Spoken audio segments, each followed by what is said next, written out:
Énergie brute, énergie nouvelle qui est présente depuis quelques jours, depuis quelques semaines. Tout dépend de ta sensibilité, de ton chemin de vie, de là où tu en es avec toi. Mais cette semaine, on a des planètes qui changent de signe et qui changent de signe dans des signes d'air et de feu. Ce qui active pleinement cette année de cheval de feu 2026, année 1, dans cette dynamique vivante, en mouvement, créativité, enthousiasme.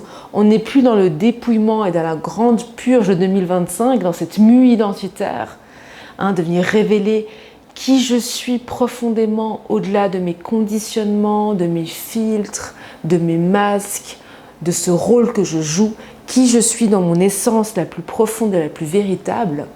Et là, 2026, c'est l'apprentissage de cette mue qui a continué au début de l'année, mais qui est en train de s'effriter, de s'arrêter progressivement pour laisser place à cette nouveauté, à ce nouveau moi, complètement dénué de ces couches, de ces filtres. Donc c'est comme si tu venais d'acheter une nouvelle voiture, mais tu n'as pas le mode d'emploi. Tu ne connais pas encore toutes les fonctionnalités de ta voiture. C'est pareil avec ce qui se passe avec ton corps, avec cette nouvelle relation que tu as avec toi, avec cette nouvelle relation que tu as avec l'autre, avec le monde, avec ta façon d'aborder la vie. C'est un mode d'emploi qui est nouveau, qui est peut-être même vierge et qui est OK. Nouvelle page, nouveau mode d'emploi. Comment est-ce que je fonctionne? Comment est-ce que je veux fonctionner?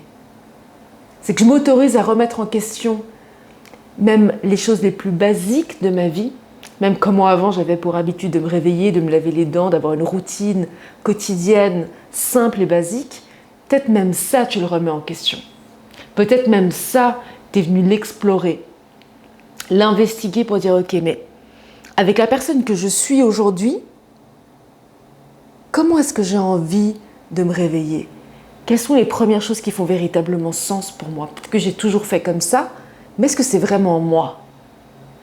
Donc on est dans cette énergie maladroite, subtile, fragile, nouvelle. En même temps, il y a toute cette énergie mentale, cette façon de communiquer, de traduire, de transmettre, d'interagir qui est nouvelle. On voit cette avancée technologique avec l'intelligence artificielle, avec tous ces réseaux, avec ces nouveaux modes de communiquer, d'apprendre, d'acheter, d'interagir. Donc ça va beaucoup plus vite. Ça va beaucoup plus vite dans la société, entre nous, mais ça va également beaucoup plus vite à l'intérieur, dans nos systèmes.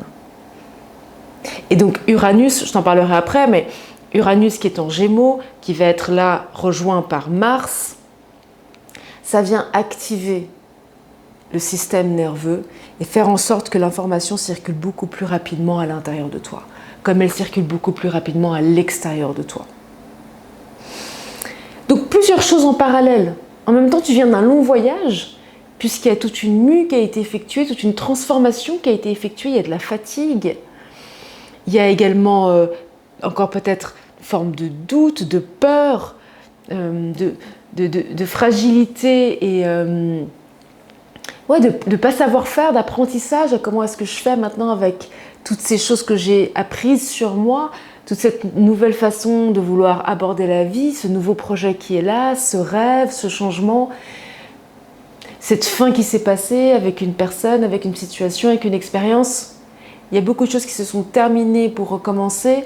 Donc il y a tout ce cycle de vie qui est en marche, mais qui t'amène à toute une nouvelle façon d'aborder ton corps, ton intérieur, mais comme ton extérieur. Donc, à nouveau, tu gères plusieurs choses en parallèle. C'est essentiel de le poser, puisque ça te permet de... Je ralentis.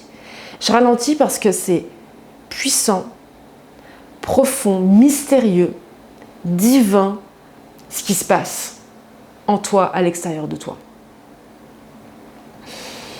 Donc ce n'est pas de combattre, de juger, mais bien plus d'accueillir, de ralentir et de dialoguer. À nouveau, la communication est vraiment au cœur de cette année. Communication avec ce qui est intangible, ce qui est immatériel, ce qui est énergétique, ton émotionnel. Donc si je reprends les grands transits qu'il y a cette semaine du 29 juin, on a lundi Mars qui passe en Gémeaux, qui est en Cancer et qui entre en Gémeaux, qui arrive au 0 degré du Gémeaux lundi, et puis au fil de la semaine qui va entrer en conjonction plus exacte avec Uranus, d'abord avec Sedna et ensuite avec Uranus. On a donc Chiron qui est entré en Taureau, là déjà depuis quelques jours, qui est au 0 degré du Taureau. On a les nœuds lunaires qui sont au premier degré, donc nœud sud en Vierge, nœud nord en Poisson. Je t'en parlerai après parce qu'il y a des aspects qui sont intéressants avec différentes planètes qui permettent de mettre du sens à nouveau à ce qu'on vit. Mardi, Jupiter qui entre en Lion, un des grands transits qui vient complètement nous mettre dans cette énergie très dynamique, très positive, très généreuse, enthousiaste. Et puis également mardi, plusieurs choses qui se passent. On a Mercure qui entre en rétrograde, qui était vraiment au dernier degré du Cancer, qui allait entrer en Lion, bam, rétrograde, au même moment également de la pleine lune en Capricorne. Beaucoup de choses qui se passent cette semaine qui nous mettent donc, qui viennent donner du sens à cette énergie qui s'active en nous, en même temps que c'est une grande chaleur, donc il y a une grande pulsion de vie qui est là. Et en parallèle, ce besoin aussi de ralentir, de s'écouter et d'être dans une subtilité de l'instant. Donc c'est paradoxal et en même temps, c'est la nature humaine qui est complexe et paradoxale. Et en fait, il y a ces contraires qui existent. On parle du yin, du yang, du féminin, du masculin, du ressenti, du rationnel, du dedans, du dehors, de la journée, de la nuit. On fait partie de ces facettes, de ces différentes facettes qui sont complémentaires. Ok ? Donc, ça nous invite à aller là-dedans, à ne plus séparer, mais à unir. On est complètement dans ce retour à la cohérence, à l'union. Et donc, l'astrologie, c'est véritablement un outil que j'utilise au quotidien pour mettre des mots et du sens sur toute cette part mystérieuse, spirituelle, divine, énergétique que l'on vit. Et que l'on apprend peu à peu à aborder, à accueillir, avec laquelle on dialogue, avec laquelle on apprend à ressentir, à se guider, à effectuer des choix de plus en plus depuis une information qui circule à l'intérieur de nous. Donc c'est un retour, cette année 2026, c'est un retour au pouvoir personnel, à notre souveraineté. Plus à un pouvoir de l'extérieur qui domine, plus à vouloir être dans un mimétisme de pour survivre, je dois dominer, écraser, être forte, réussir à tout faire toute seule, puisqu'il y a une forme de méfiance vis-à-vis de l'autre, peut-être certainement très très très inconsciente, mais qui est là, inscrite cellulairement au niveau collectif. On est en train de switcher ça pour beaucoup de personnes, un bon grand nombre d'entre nous, en train de switcher de « mais je ne peux plus vivre cette séparation, je ne peux plus la vivre avec moi, mais je ne peux plus la vivre aussi avec l'autre ». Il y a comment vivre ensemble, accepter cette interdépendance en prenant une indépendance, une autonomie intérieure pour une interdépendance paisible, où chacun entre dans sa propre autorité, dans sa propre satisfaction, mais dans un vivre ensemble. Et donc, l'astrologie n'est pas de la voyance, c'est un décodage, une interprétation des différentes dynamiques, des différents mouvements qui coexistent à l'intérieur de nous, à l'extérieur de nous. Ça te permet de te guider dans ton chemin. Tu prends ce qui est utile à toi, ce qui fait sens avec toi, ce qui te permet à nouveau de nourrir ton chemin, de nourrir ton expérience. Et ce qui ne te nourrit pas, ne fait pas sens, comme des personnes qui ne résonnent pas avec tes valeurs, qui ne résonnent pas avec toi, tu les laisses continuer leur chemin et toi tu continues le tien.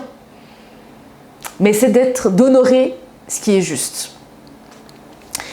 Premier aspect de cette semaine, 29 juin, c'est Jupiter qui entre en Lion. Il était en Cancer, signe d'eau, signe de la mémoire émotionnelle, des racines, de la sécurité intérieure.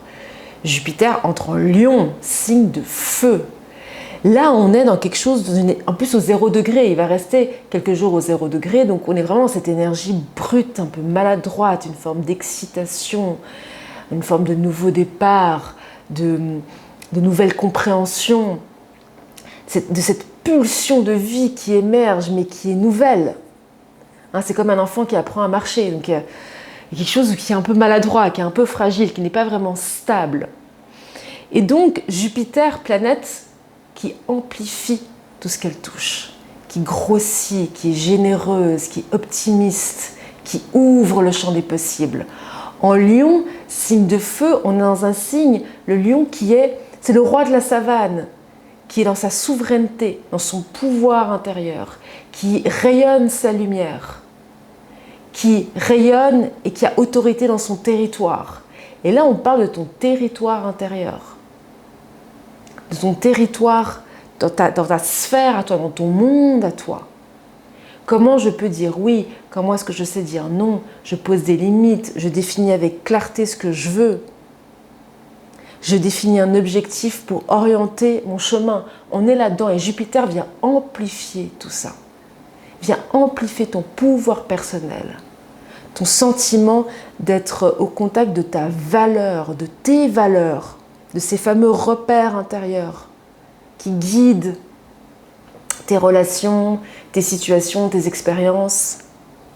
Et donc dans cette énergie-là, il y a également, bien évidemment, si ce n'est pas complètement installé à l'intérieur, et puis encore plus avec cette société capitaliste, patriarcat, qui est dans cette énergie de domination, d'autorité excessive, on impose des normes, on impose des codes, et le pouvoir est à l'extérieur, ça peut aussi amener des excès au niveau collectif. Donc excès veut dire excès d'autorité, excès de pouvoir, de vouloir écraser, de vouloir imposer, de vouloir dominer. Donc on peut le voir dans nos différents systèmes politiques, économiques, mais on peut le voir aussi autour de nous en fonction des personnes que tu côtoies. Ça peut aussi émerger, cet excès. Et ça peut aussi faire peur et amener toute une forme de dissonance intérieure. Quoi faire avec cette pulsion de vie et cet élan qui émerge en moi? Des outils très précieux que je te partage souvent, c'est comment tu viens soutenir, nourrir ta relation à toi. C'est la première relation qui existe, c'est la relation la plus importante. C'est comment je suis au contact de mes émotions, de mes pensées, de mes sensations, de mon énergie. Et là, avoir des pratiques soutenantes et nourrissantes, yoga, méditation, marche, nager, courir, peu importe, mais venir être au contact de ton intérieur, c'est essentiel. Essentiel. Ça va très vite. Encore plus maintenant avec Jupiter qui est en Lion, ça vient donner du sens à tout ce qu'on peut ressentir au niveau de cette agitation intérieure, cette agitation nerveuse, vitale. Donc les ressources, revenir à toi, revenir à ton cœur, revenir à ton corps, revenir à ce qui fait sens, puisque sinon donc, il y a cette dissociation qui s'installe, que l'on connaît très bien, avec laquelle il y a vraiment ce conditionnement très profond d'être dans l'ego, le contrôle, dans la peur, dans la survie, et non pas dans le cœur, la paix, la cohérence, dans l'ouverture, dans briller sa lumière, être soi, tout en permettant à l'autre d'être lui dans sa lumière. Donc voilà, c'est comment toi tu t'autorises d'être toi, quelque part ce qui renvoie comme fréquence, c'est que tu autorises aussi l'autre à être lui. On revient à cette interdépendance, tout est connecté, ce qui est à l'intérieur de toi se reflète à l'extérieur de toi. Deuxième aspect de cette semaine, c'est l'entrée de Mars en Gémeaux, qui rejoint Uranus et Sedna aussi en Gémeaux. Mars, donc c'est en lien avec notre énergie vitale, notre énergie d'action, de combativité. C'est cette énergie que je mets dans ce que je fais, dans ce que je veux. Gémeaux, signe sociable. On est dans la communication, dans la traduction, on est dans tout ce qui est réseau neuronal, système nerveux. Donc, là, avec Uranus qui est en Gémeaux et qui se conjoint à Mars, ça peut amener une surchauffe. Une surchauffe de ton système nerveux, une surchauffe de ton système, de ton mental, de ta façon de dialoguer, de comment tu veux t'exprimer, de ton énergie intérieure. Donc, il est vraiment essentiel de prêter attention à ça et d'honorer à chaque seconde comment tu te sens. Dès que tu sens que ça s'active en toi, qu'il peut avoir des vertiges, de la nausée, une surchauffe, c'est ok, je ralentis, je reviens à la respiration. Je reviens à ce que je ressens dans mon corps. Je vais me remettre dans mon corps et dans mon énergie. Je viens me remettre au contact de mon intérieur. Voilà, à ce qui se passe ici et maintenant, à ce que j'ai besoin de nourrir là maintenant. Pour ensuite te remettre dans une forme de créativité, de communication alignée à ce qui fait sens pour toi. Puisque Uranus, c'est la planète de l'éveil, du changement. C'est le rebelle. On est dans une avancée, il est avant-gardiste, il est futuriste. C'est le déconditionnement. Donc en Gémeaux, dans ta façon de communiquer, d'être au contact de toi-même, d'être au contact de l'autre. Et ce qui est intéressant, c'est que là, c'est en conjonction à Sedna, donc ça vient donner une information très précieuse sur le pourquoi tu vis ça. Peut-être que c'est ton cas, ou pas, tu regardes à nouveau comment ça te parle, mais dans cette conjonction avec Sedna, ce que ça donne comme information, c'est que on est en train de déconditionner, donc à nouveau cette identité qui a été construite sur une survie émotionnelle. On a dû créer des masques sociaux, des mécanismes de protection, de défense, ce qui a donné naissance à des croyances sur une forme de dissociation et de séparation avec soi-même et avec l'autre pour pouvoir survivre émotionnellement, parce qu'on s'est senti quelque part rejeté, abandonné par nos parents. Donc, apprendre avec des pincettes ce que je dis, c'est pas qu'il y a eu des actions objectivement de rejet et d'abandon, mais c'est un sentiment. C'est un sentiment peut-être de ne pas avoir été compris, pleinement accepté, pleinement soutenu, d'avoir eu de la présence, des câlins, de l'affection. Et donc ça peut générer un sentiment de rejet et d'abandon. Et quand c'est répété, ça s'installe. Et il y a des croyances qui découlent de ces sentiments. Et ça peut aussi découler au niveau de l'histoire de ta famille, au niveau de ce que tu as vécu toi dans ta vie, à des blessures d'injustice et de trahison. Et c'est là où je veux faire le lien avec Sedna, puisque Sedna, c'est cette déesse nordique du pôle Nord qui a été trahie, qui a été rejetée, qui a vécu vraiment ce sentiment d'injustice, qui a été mise dans une position d'insécurité extrême par ceux qui étaient censés la soutenir et la sécuriser et lui amener de la sécurité. Donc l'histoire, le mythe de Sedna, c'est qu'elle est maltraitée par son mari et quand elle fuit son mari, son père vient la récupérer. Ils sont au milieu de l'océan et à ce moment-là, donc son mari jette un sort, active la mer pour faire en sorte qu'il coule et que l'embarcation soit détruite. Et là, son père, pris par la peur de mourir, jette sa fille à l'eau. Et au moment où il jette Sedna à l'eau, Sedna s'accroche à l'embarcation et son père lui coupe les doigts. Et donc, elle part dans les profondeurs de la mer et ses doigts se transforment en créatures marines et qui vont permettre ensuite ces créatures marines à nourrir le peuple nordique. Donc c'est une histoire qui vient amener donc, et retranscrire cette profonde trahison et injustice qu'elle a vécue de son père, qu'elle a vécue de son mari, et puis à quel point en fait cette trahison, cette injustice, ce rejet, cet abandon se transforme en une sagesse et en un pouvoir de création énorme, puisqu'avec ça, elle vient être donc déesse de ce royaume océanique, de ce royaume, de ces profondeurs marines, et en même temps pouvoir nourrir son peuple. Et donc dans cette blessure, ce que Sedna amène comme sagesse, c'est qu'il y avait une dépendance de cet extérieur, une dépendance de ses figures d'autorité, une dépendance de son mari, une dépendance de son père. Et en fait, sa sécurité intérieure dépendait d'eux. Et là, ce qui se passe avec ce mythe, ce qui vient amener comme savoir et comme leçon essentielle, c'est que ça lui a permis de développer un discernement intérieur, de ramener une confiance intérieure, de ne plus dépendre d'une validation extérieure, mais de se valider elle-même, d'être là au cœur de son royaume, souveraine de son royaume marin, au contact de toutes ces créatures marines. Donc l'enseignement, c'est qu'elle est passée de la victime dépendante à la créatrice. souveraine de son monde. Elle est passée de la rancœur à la lucidité.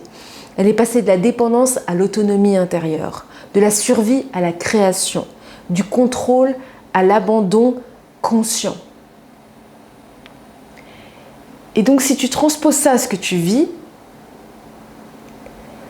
on a vécu 2026, 2025, 2026, des situations, des expériences, des relations qui nous ont confrontés à ces blessures d'injustice, de trahison. À cette croyance peut-être de se sentir séparé de l'autre ou de se sentir dépendante de l'autre. Ce qui nous a peut-être forcé, obligé avec cette rupture brutale, avec ce changement soudain, et peu importe quelle a été la situation, la relation qui t'a mis dans ce changement radical, dans ces émotions très intenses, qui t'a peut-être mis dans une survie intérieure importante. Parce que ça t'a permis de faire face à ce qui était dissocié à l'intérieur de toi, à ce qui était maintenu en survie à l'intérieur de toi. Là où ton pouvoir n'était pas complètement installé en toi, où il y avait une difficulté à discerner ce qui était juste ou pas juste pour ton cœur, non pas pour ton ego, ton mental et pour tes mécanismes de protection et de défense qui te maintenaient dissocié, mais pour aller vraiment au cœur de « mais qu'est-ce qui fait sens pour moi ? Est-ce que là je suis vraiment dans le plaisir ? Est-ce que c'est juste pour moi ce qui se passe là ? Est-ce que je suis véritablement en train de répondre à quelque chose qui me nourrit profondément, à mon besoin ? Est-ce que quand je dis oui, c'est vraiment un oui ? Est-ce que je mets des limites saines qui me permettent d'être dans une vitalité et d'être au contact de mes besoins, de mon plaisir, de mon chemin de vie ? Donc là, Mars qui entre en conjonction exacte avec Uranus et avec Sedna, ça permet d'être vraiment dans cette nouvelle action, dans cette nouvelle harmonie intérieure. Comment est-ce que je viens nourrir mon énergie ? Quelles limites je pose maintenant ? Comment je viens honorer mon territoire intérieur ? Être au contact de mon pouvoir, de mes besoins, de mon territoire, de mes limites. Observe comment ça te parle. Je regarde si j'oublie rien du tout. Oui, et c'est ça qui est hyper intéressant, c'est qu'en fait, Mars, Uranus, Sedna sont au carré des nœuds lunaires. On a le nœud nord qui est en Poisson, le nœud sud qui est en Vierge. Pour rappel, nœud lunaire, ce chemin de vie. Au niveau collectif, c'est qu'est-ce qu'on est en train de transmuter, de transformer comme conditionnement, comme blessure, comme croyance, qui ne sont plus utiles avec l'évolution dans laquelle on est en ce moment, qui s'ouvre à nous, pour faire ce fameux saut quantique et être dans quelque chose de beaucoup plus incarné, intuitif, vivant, énergétique. C'est une année très spirituelle. Donc là, ce que ça permet de mettre comme sens et de comprendre avec ce carré, cette tension qui peut exister à l'intérieur de toi, c'est tu as compris plein de choses. Tu as effectué un énorme chemin intérieur. C'est comme si, ok, tu comprends tout, mais tu ne sais plus trop quoi faire. Puis en même temps, le nœud nord en Poisson te dit, mais en fait, il n'y a pas à comprendre, il y a à faire confiance. Et le nœud sud, c'est oui, mais je veux des réponses. Oui, mais je veux des évidences, je veux du concret, je veux savoir. J'ai besoin d'avoir des certitudes. Et là, c'est pose les choses en toi, définis ce qui est juste dans l'instant et fais confiance. Lâche le quand, lâche le comment, fais confiance. Reste pleinement là au contact de ton intuition, au contact de ta confiance et de ta foi intérieure. Donc tu peux ressentir cette tension. C'est quoi le next step ? Qu'est-ce qui se passe ? J'ai besoin de savoir, j'ai besoin de certitude. Qu'est-ce que je suis censée faire ? C'est être pleinement à l'intérieur de toi. Être dans ta foi, dans ton centre, dans ta confiance, dans ton cœur, au contact de ton corps. Donc c'est amener ce discernement intérieur.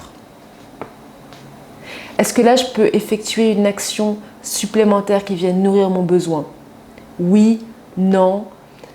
bah là c'est bloqué, ça ne dépend plus de moi, j'ai fait ce qu'il fallait faire, ok, j'accepte. J'accepte d'être dans ce processus, de traverser ça et je fais confiance. Et je viens honorer ce qui me nourrit là, maintenant, au quotidien. Le reste, je le traverse. C'est ce qui est là. Et je suis là au contact de moi, à chaque instant. Et c'est intéressant parce que Mercure rentre en rétrograde mardi. C'est un rappel, je redéfinis, je reviens à l'essentiel. Et là, Mercure est en conjonction avec Isis, déesse de « je viens ramener, rassembler toutes les parties de toi » en Cancer, mémoire émotionnelle, sécurité intérieure, racine, connectée à la mère, connectée à la sécurité émotionnelle, à l'amour inconditionnel.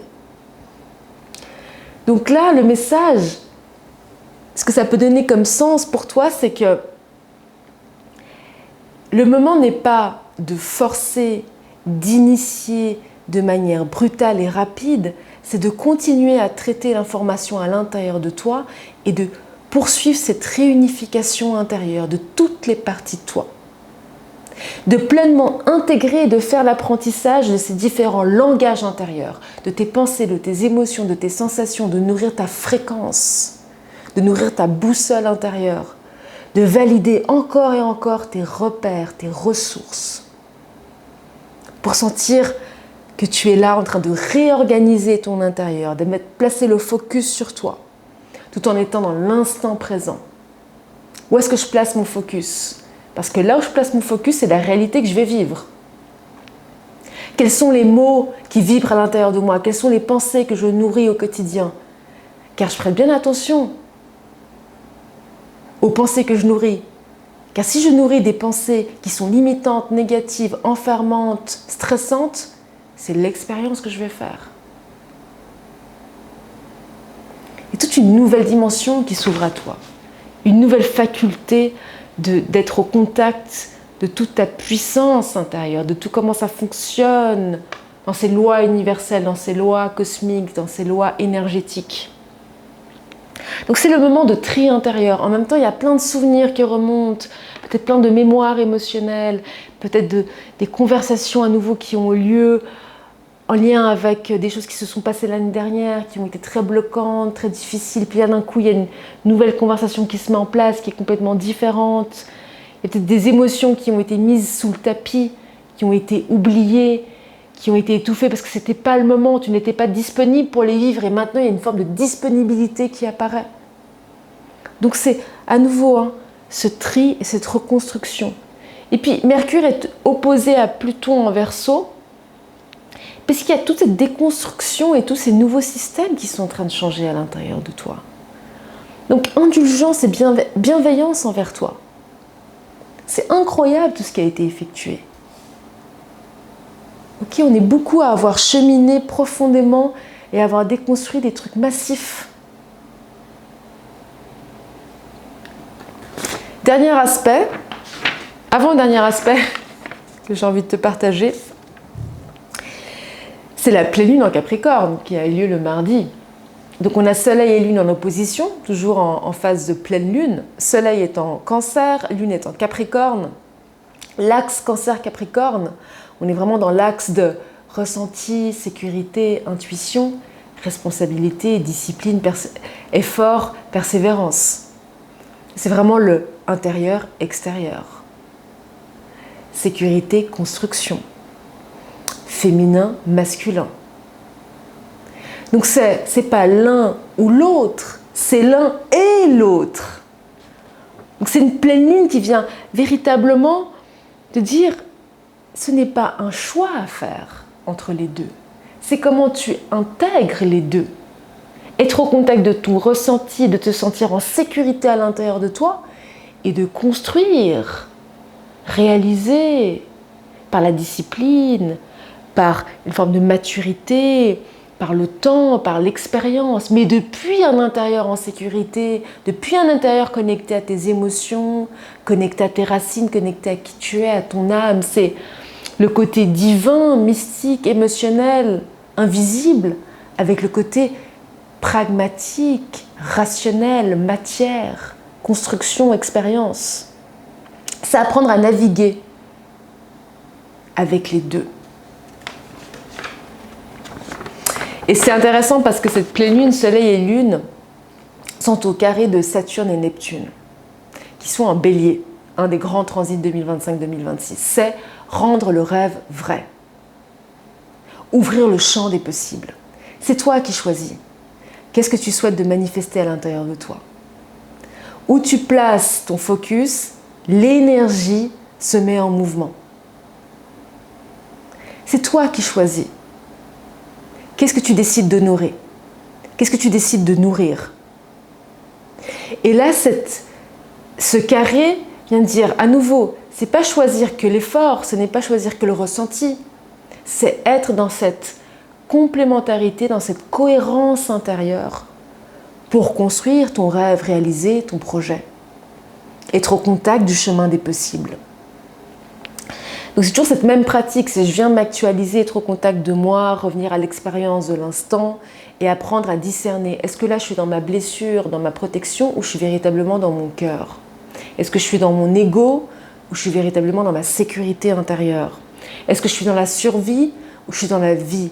Est-ce que je suis dans la pulsion de vie ou la pulsion de mort? Est-ce que je suis dissociée et séparée ou je suis dans le mouvement et l'interconnexion et l'interdépendance et dans cette relation et dans cette ouverture, dans ce mouvement? Et le dernier aspect que je voulais partager avec toi aujourd'hui, c'est la conjonction de Vesta, Athéna et Saturne en Bélier. Cette conjonction-là, Vesta qui est l'identité, la flamme intérieure, Athéna qui est cette guerrière de l'intellect, de cette maturité, de cette intelligence émotionnelle et cette intelligence rationnelle, et Saturne qui est le dieu du temps, le principe de réalité, la structure, la responsabilité, le cadre. Donc il y a une maturité qui s'installe, il y a une sagesse qui s'installe dans l'écoute, dans le ressenti, dans le dialogue avec toi pour véritablement définir ce que tu veux vraiment. Où est-ce que tu places ton focus? Où est-ce que tu mets ton énergie? Donc il y a véritablement un apprentissage de ce nouveau monde qui est en train de se construire.